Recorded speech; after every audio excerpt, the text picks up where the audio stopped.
The theory of mind only and the real state of things. 1. Impermanency and egolessness. 1. Though both body and mind appear because of cooperating causes, it does not follow that there is an ego personality. As the body of flesh is an aggregate of elements, it is therefore impermanent. If the body were an ego personality, it could do this and that as it would determine. A king has the power to praise or punish as he wishes, but he becomes ill despite his intent or desire. He comes to old age unwillingly, and his fortune and his wishes often have little to do with each other. Neither is the mind the ego personality.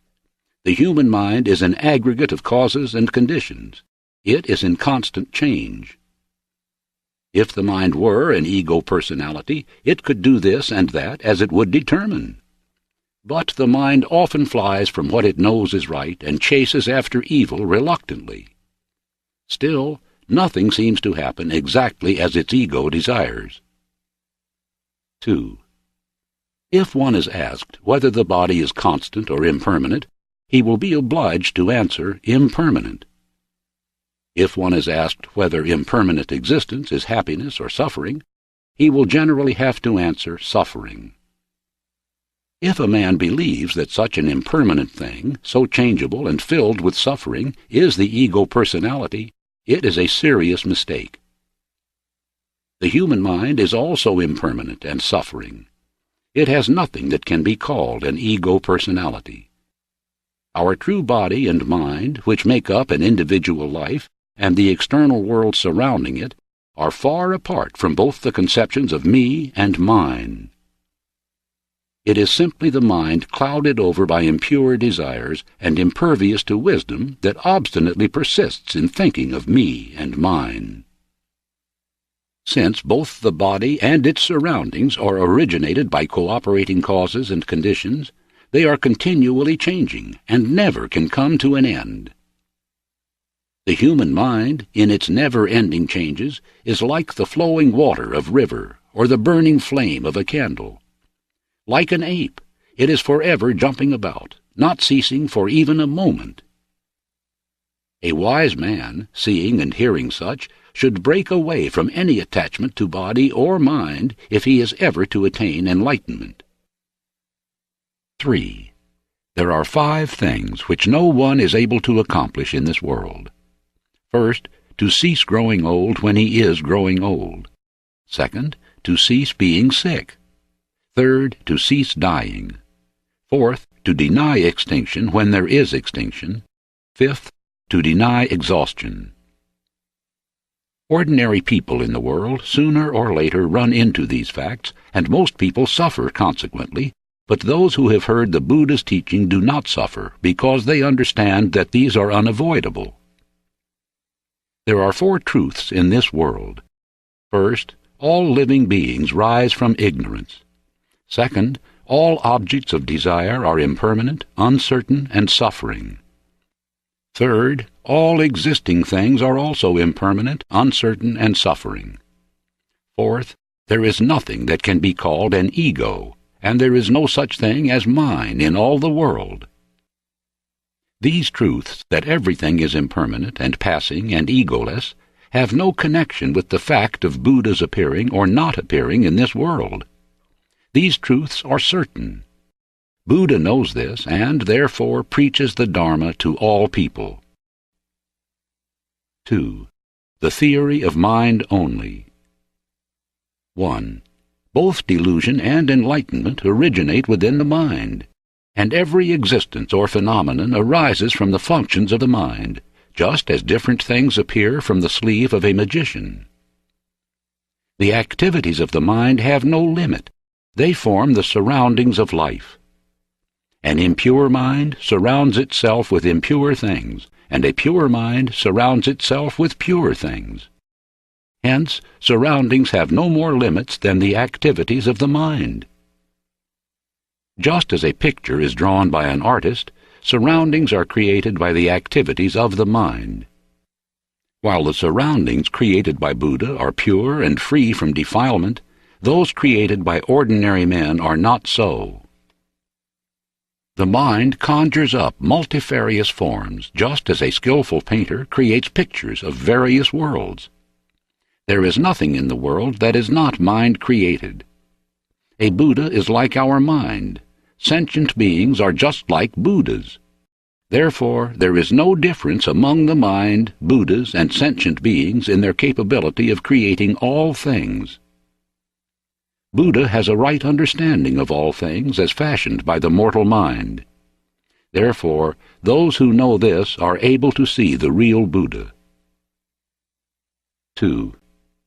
But the mind that creates its surroundings is never free from memories, fears, or laments, not only in the past but in the present and the future, because they have arisen from ignorance and greed. It is from ignorance and greed that the world of delusion is born, and all the vast complexity of coordinating causes and conditions exists within the mind and nowhere else. Both life and death arise from the mind and exist within the mind. Hence, when the mind that concerns itself with life and death passes on, the world of life and death passes with it. An unenlightened life rises from a mind that is bewildered by its own world of delusion. If we learn that there is no world of delusion outside the mind, the bewildered mind becomes clear. And because we cease to create impure surroundings, we attain enlightenment. In this way, the world of life and death is created by the mind, is in bondage to the mind, is ruled by the mind. The mind is the master of every situation. The world of suffering is brought about by the deluded mortal mind.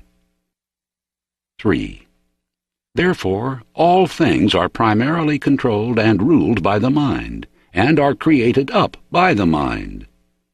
As the wheels follow the ox that draws the cart, so does suffering follow the person who speaks and acts with an impure mind. But if a man speaks and acts with a good mind, happiness follows him like his shadow. Those who act in evil are followed by the thought, "I have done wrong," and the memory of the act is stored to work out its inevitable retribution in the lives to follow. But those who act from good motives are made happy by the thought, "I have done good," and are made happier by the thought that the good act will bring continuing happiness in the lives to follow. If the mind is impure, it will cause the feet to stumble along a rough and difficult road. There will be many a fall and much pain. But if the mind is pure, the path will be smooth and the journey peaceful. One who is to enjoy the purity of both body and mind walks the path to Buddhahood, breaking the net of selfish, impure thoughts and evil desires. He who is calm in mind acquires peacefulness, and thus is able to cultivate his mind day and night with more diligence. 3. Real state of things. 1. Since everything in this world is brought about by causes and conditions, there can be no fundamental distinctions among things. The apparent distinctions exist because of people's absurd and discriminating thoughts. In the sky there is no distinction of east and west. People create the distinctions out of their own minds and then believe them to be true. Mathematical numbers from 1 to infinity are each complete numbers, and each in itself carries no distinction of quantity, but people make the discrimination for their own convenience so as to be able to indicate varying amounts. Inherently, there are no distinctions between the process of life and the process of destruction. People make a discrimination and call one birth and the other death. In action, there is no discrimination between right and wrong, but people make a distinction for their own convenience. Buddha keeps away from these discriminations and looks upon the world as upon a passing cloud. To Buddha, every definitive thing is illusion. He knows that whatever the mind grasps and throws away is insubstantial. Thus, he transcends the pitfalls of images and discriminative thought. 2. People grasp at things for their own imagined convenience and comfort. They grasp at wealth and treasure and honors. They cling desperately to mortal life. They make arbitrary distinctions between existence and non-existence, good and bad, right and wrong. For people, life is a succession of graspings and attachments, and then, because of this, they must assume the illusions of pain and suffering. Once there was a man on a long journey who came to a river. He said to himself, "This side of the river is very difficult and dangerous to walk on, and the other side seems easier and safer, but how shall I get across?" So he built a raft out of branches and reeds and safely crossed the river. Then he thought to himself, "This raft has been very useful to me in crossing the river. I will not abandon it to rot on the bank, but will carry it along with me." And thus he voluntarily assumed an unnecessary burden. Can this man be called a wise man? This parable teaches that even a good thing, when it becomes an unnecessary burden, should be thrown away. Much more so if it is a bad thing. Buddha made it the rule of his life to avoid useless and unnecessary discussions. 3. Things do not come and go, neither do they appear and disappear. Therefore, one does not get things or lose things. Buddha teaches that things neither appear nor disappear, since they transcend both the affirmation of existence and the denial of existence. That is, everything being a concordance and succession of causes and conditions, a thing in itself does not exist, so it can be said that it is non-existent. At the same time, because it has a relative connection with causes and conditions, it can be said that it is not non-existent. To adhere to a thing because of its form is the source of delusion. If the form is not grasped and adhered to, this false imagination and absurd delusion will not occur. Enlightenment is seeing this truth and being free from such a foolish delusion. The world, indeed, is like a dream, and the treasures of the world are an alluring mirage. Like the apparent distances in a picture, things have no reality in themselves, but are like heat haze. 4. To believe that things created by an incalculable series of causes can last forever is a serious mistake, and is called the theory of permanency. But it is just as great a mistake to believe that things completely disappear. This is called the theory of non-existence. These categories of everlasting life and death, and existence and non-existence, do not apply to the essential nature of things, but only to their appearances as they are observed by defiled human eyes. Because of human desire, people become related and attached to these appearances. But in the essential nature of things, they are free from all such discriminations and attachments. Since everything is created by a series of causes and conditions, the appearances of things are constantly changing. That is, there is no consistency about it as there should be about authentic substances. It is because of this constant changing of appearances that we liken things to a mirage and a dream.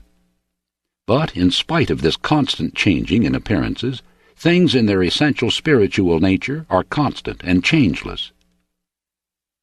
To a man, a river seems like a river, but to a hungry demon which sees fire in water, it may seem to be like fire. Therefore, to speak to a man about a river existing would have some sense, but to the demon it would have no meaning. In like manner, it can be said that things are like illusions. They can be said neither to be existent nor non-existent. Yet it cannot be said that apart from this world of change and appearance, there is another world of permanence and truth. It is a mistake to regard this world as either a temporal world or as a real one. But ignorant people of this world assume that this is a real world and proceed to act upon that absurd assumption. But as this world is only an illusion, their acts, being based upon error, only lead them into harm and suffering. A wise man, recognizing that the world is but an illusion, does not act as if it were real, so he escapes the suffering. 4. The middle way. 1. To those who choose the path that leads to enlightenment, there are two extremes that should be carefully avoided. First, there is the extreme of indulgence in the desires of the body. Second, there is the opposite extreme of ascetic discipline, torturing one's body and mind unreasonably. The noble path that transcends these two extremes and leads to enlightenment and wisdom and peace of mind may be called the middle way. What is the middle way? It consists of the eightfold noble path: right view, right thought, right speech, right behavior, right livelihood, right effort, right mindfulness, and right concentration. As has been said, all things appear or disappear by reason of an endless series of causes. Ignorant people see life as either existence or non-existence, but wise men see beyond both existence and non-existence something that transcends them both. This is an observation of the middle way. 2. Suppose a log is floating in a river. If the log does not become grounded, or sink, or is not taken out by a man, or does not decay, ultimately it will reach the sea. Life is like this log caught in the current of a great river. If a person does not become attached to a life of self-indulgence, or by renouncing life does not become attached to a life of self-torture, if a person does not become proud of his virtues, or does not become attached to his evil acts, if in his search for enlightenment he does not become contemptuous of delusion, nor fear it, such a person is following the middle way. The important thing in following the path to enlightenment is to avoid being caught and entangled in any extreme. That is, always to follow the middle way. Knowing that things neither exist nor do not exist, remembering the dreamlike nature of everything, one should avoid being caught by pride of personality or praise for good deeds, or caught and entangled by anything else. If a person is to avoid being caught in the current of his desires, he must learn at the very beginning not to grasp at things, lest he should become accustomed to them and attached to them. He must not become attached to existence nor to non-existence, to anything inside or outside, neither to good things nor to bad things, neither to right nor to wrong. If he becomes attached to things, just at that moment, all at once, the life of delusion begins. The one who follows the noble path to enlightenment will not maintain regrets, neither will he cherish anticipations, but with an equitable and peaceful mind will meet what comes. 3. Enlightenment has no definite form or nature by which it can manifest itself. So, in enlightenment itself, there is nothing to be enlightened. Enlightenment exists solely because of delusion and ignorance. If they disappear, so will enlightenment. And the opposite is true also. There is no enlightenment apart from delusion and ignorance, no delusion and ignorance apart from enlightenment. Therefore, be on guard against thinking of enlightenment as a thing to be grasped at, lest it too should become an obstruction. When the mind that was in darkness becomes enlightened, it passes away, and with its passing, the thing which we call enlightenment passes also. As long as people desire enlightenment and grasp at it, it means that delusion is still with them. Therefore, those who are following the way to enlightenment must not grasp at it, and if they reach enlightenment, they must not linger in it. When people attain enlightenment in this sense, it means that everything is enlightenment itself as it is. Therefore, people should follow the path to enlightenment until in their thoughts, worldly passions and enlightenment become identical, as they are. 4. This concept of universal oneness, that things in their essential nature have no distinguishing marks, is called sunyata. Sunyata means non-substantiality, the unborn, having no self-nature, no duality. It is because things in themselves have no form or characteristics that we can speak of them as neither being born nor being destroyed. There is nothing about the essential nature of things that can be described in terms of discrimination. That is why things are called non-substantial. As has been pointed out, all things appear and disappear because of causes and conditions. Nothing ever exists entirely alone. Everything is in relation to everything else. Wherever there is light, there is shadow. Wherever there is length, there is shortness. Wherever there is white, there is black. Just like these, as the self-nature of things cannot exist alone, they are called non-substantial. By the same reasoning, enlightenment cannot exist apart from ignorance, nor ignorance apart from enlightenment. Since things do not differ in their essential nature, there can be no duality. 5. People habitually think of themselves as being connected with birth and death, but in reality there are no such conceptions. When people are able to realize this truth, they have realized the truth of the non-duality of birth and death. It is because people cherish the idea of an ego personality that they cling to the idea of possession. But since there is no such thing as an ego, there can be no such things as possessions. When people are able to realize this truth, they will be able to realize the truth of non-duality. People cherish the distinction of purity and impurity. But in the nature of things there is no such distinction except as it rises from false and absurd images in their mind. In like manner, people make a distinction between good and evil. But good and evil do not exist separately. Those who are following the path to enlightenment recognize no such duality, and it leads them to neither praise the good and condemn the evil, nor despise the good and condone the evil. People naturally fear misfortune and long for good fortune. But if the distinction is carefully studied, misfortune often turns out to be good fortune, and good fortune to be misfortune.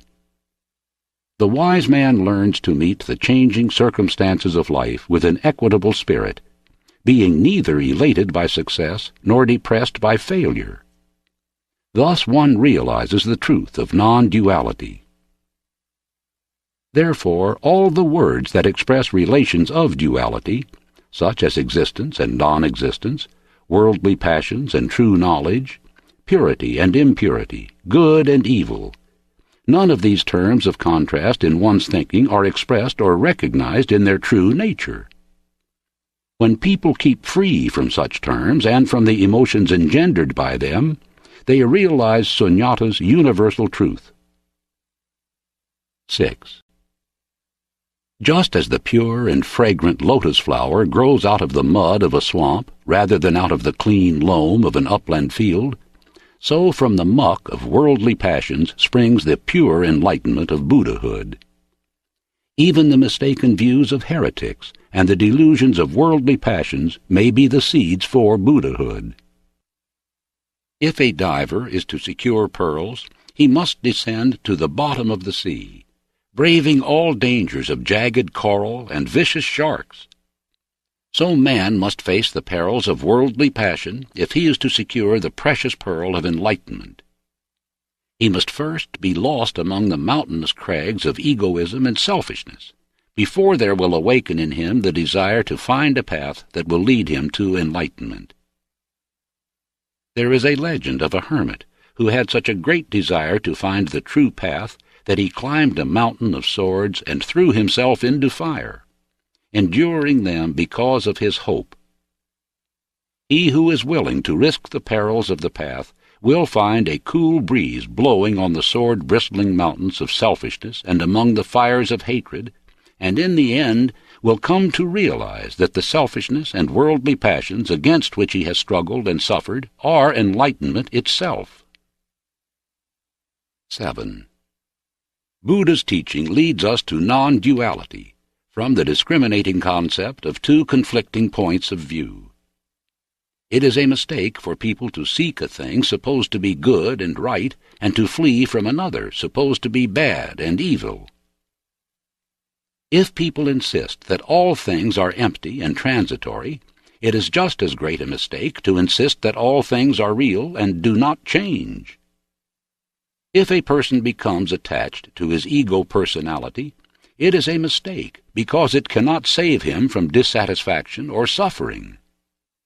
If he believes there is no ego, it is also a mistake, and it would be useless for him to practice the way of truth. If people assert that everything is suffering, it is also a mistake. If they assert that everything is happiness, that is a mistake too. Buddha teaches the middle way, transcending these prejudiced concepts where duality merges into oneness.